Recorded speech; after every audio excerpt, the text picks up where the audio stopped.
Introduce yourself. What is your name and what's your major?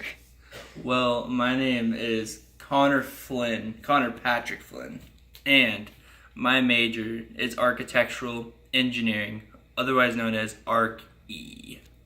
What school are you attending and how is your situation right now? Are you enjoying it or is it difficult? I am attending the University of Kansas, otherwise known as KU, and I am very much so enjoying it right now. The basketball games have been tons of fun to go to, and I'm already hyped up for this Villanova game this Saturday. Besides hobbies and interests, what kind of courses are you taking as of right now? Right now I'm taking the architecture studio class, which has been a joy. I'm taking Archi 101. I'm taking Comms 130 for the KU core. I am taking Math 125, and those are my 4 classes, yeah. Are you prepared for your future classes? I'd like to hope that the classes I've taken this year have prepared me adequately for my future classes. And so, as long as they have, I definitely am confident in the abilities that I've learned to continue on and do great in my future classes. What kind of classes are you expected to be taking next semester? So I'm supposed to be taking the next math class, Math 126, and so that'll be Calculus 2.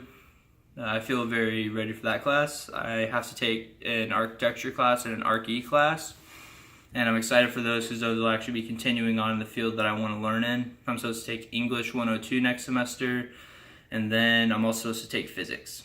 Describe the courses in which you're expected to take overall. Overall 4 years? Yes. Okay. So overall 4 years, I'm supposed to take lots of architecture or lots of Arch-E courses and not that many architecture courses. The Arch-E courses will focus on what an Arch-E does, and then the actual like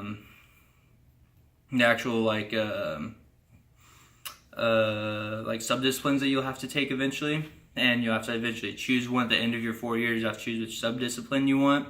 In your senior year, you get a lot of freedom with it, and that's really pretty cool, I think, because you get to finally choose what you want and have some fun with it and exploration in a sense. And architecture courses are really good because it shows you what architects have to do and what you're expected to do as an Arch-E, because there's a lot of emphasis on the engineering side and not so much on the architecture side. So it's always great to see the other side of it and what you actually are expected to know and learn and do for the company that would hire you. And lots of math and such, because engineering. What kind of projects are you taking over in terms of your architecture studio?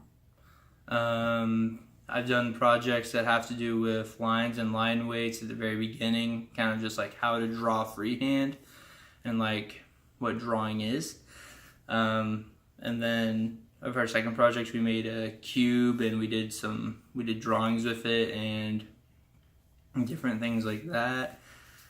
For our third project, we had to do a shade scale where we took a picture of it, and we did a shade scale with it, and then extruded our pictures, made a collage with it, extruded things up, made things very interesting and cool.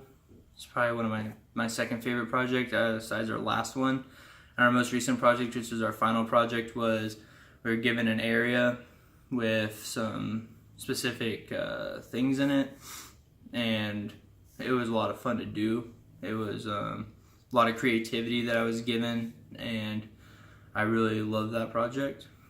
Aside from the academic aspect, are there any organizations that you can participate revolving around architectural engineering or engineering in general? Like clubs? Yes. Well, I know that there's I know that some of the clubs are like ASHRAE, which has to do with HVAC. There's Women of Engineering, I think is what it's called. I know Engineers Without Borders is a thing, but I don't know if we have a club for it, but I think we do. And so then There's the it's like Society of Civil Engineers or something, and that's even though it's called Civil Engineers, it covers archies also, which is really annoying because we are our own persons. I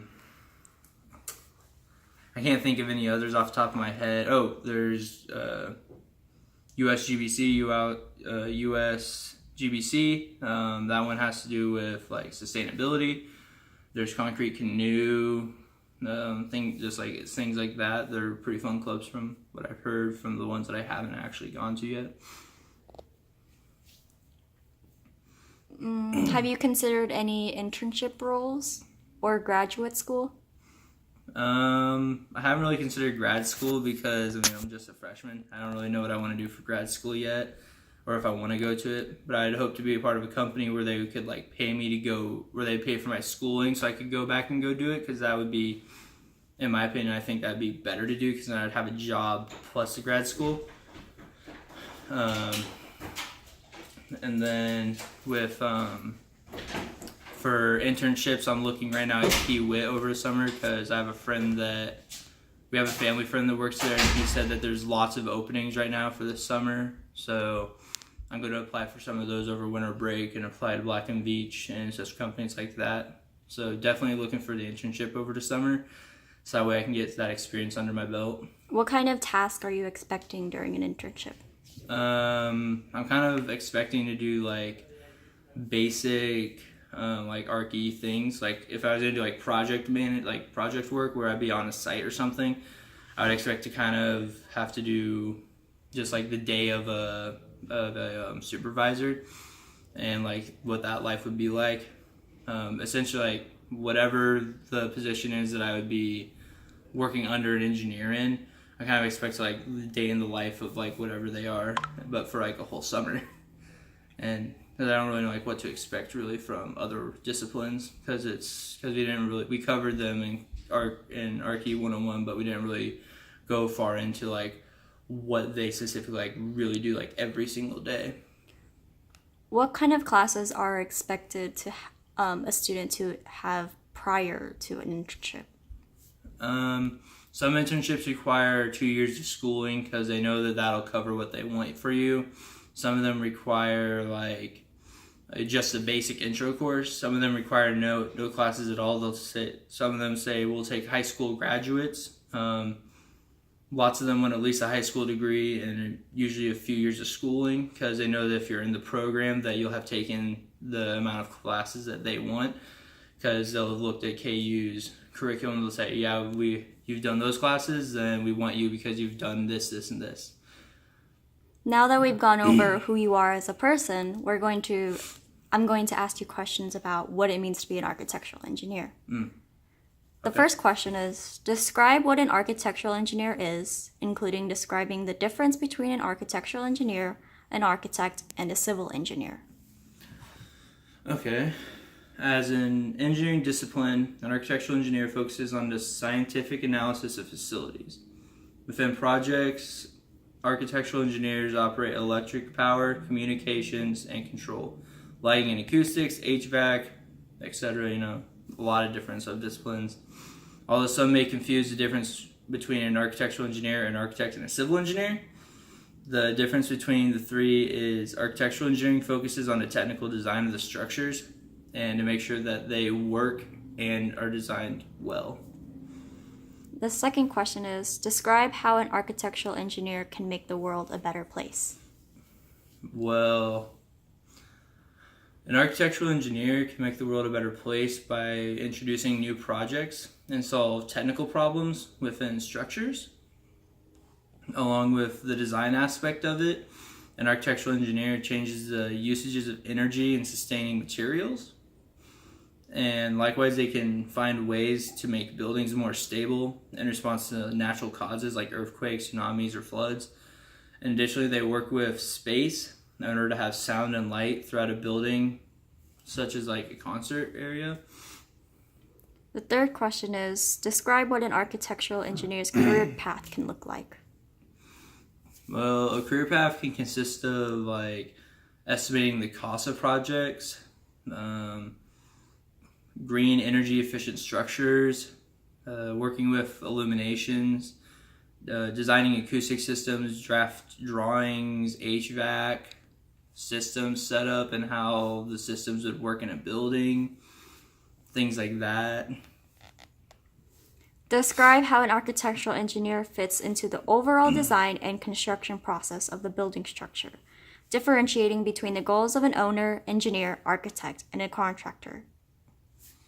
An architectural engineer helps build the bridge connecting both architecture and engineers. During the construction process, like the owner of a project sets the expected goals, and then the contractor provides the materials, labor, and equipment. The architect illustrates plans and the designs of the structure. And then after gathering this information, the engineer later identifies a site, such as like determining if the structure is stable and confirming it's safe for everyone to use. Such as some sites you have to dig out a big area to make sure that you have a flat area that you can actually use for it, because that'd be a problem to build on a hill. Summarize the topical areas architectural engineers work in, providing some details on each of the sub-areas of Archi. So some of the areas like HVAC, acoustic, structure, and lighting. HVAC, they design HVAC systems. They calculate like your heating and cooling needs for a building. They interpret and draft the plans up. They calculate ventilation requirements. They determine your budget costs. They coordinate with the team to make sure with the like lighting engineer and then systems to make sure that everything's gonna be lined up nice, and you won't have HVAC colliding with say an electric, say the lighting system, because that'd be pretty bad. And then of course, as all engineers do, all of them adhere to the building codes, because that'd be bad if you didn't. The acoustics engineers develop the spaces to monitor and control noise level. They reduce unwanted sounds in populated areas. They create noise levels, noise barriers, buffer zones, and the big walls on the highway that you see, they design those even, because they keep the unwanted noise out of populated areas, which is pretty cool. Structural engineers they do building layouts. They calculate your load supports. They decide what structural systems to use for a building, and then lighting engineers, overall, they develop light systems, so the way that the electricity is going to run through the house.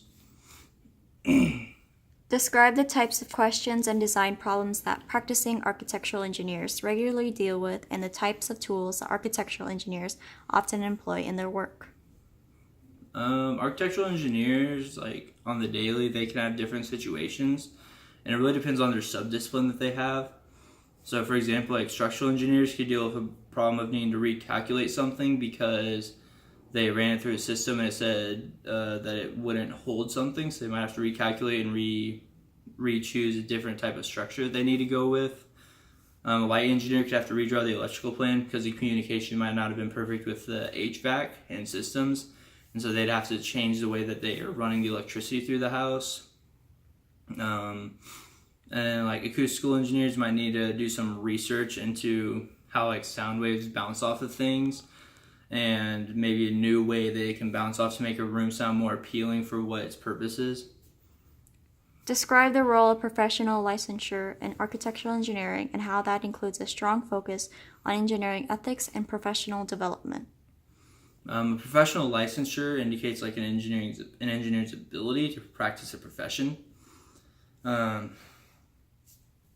Through a licensing board, the board grants engineers the permission to continue their work if they meet the standard requirements of knowing engineering ethics and professional development. You usually take the PE at the end of your college career. You would take it, and then you work under an actual professional engineer for a while, and then you take the test at the end of that. So that way you can be told that, and if you pass that, you become an actual professional engineer and get to lead projects of your own. What would you say to the viewers right now? About what? How to motivate them. Just keep going. Studio, you might think, is really hard, but even though it might be a hard class, it definitely pays off when you get that project done and it looks just awesome. and the grade on the paper might not be what you wanted, but it's your hard work that's up there.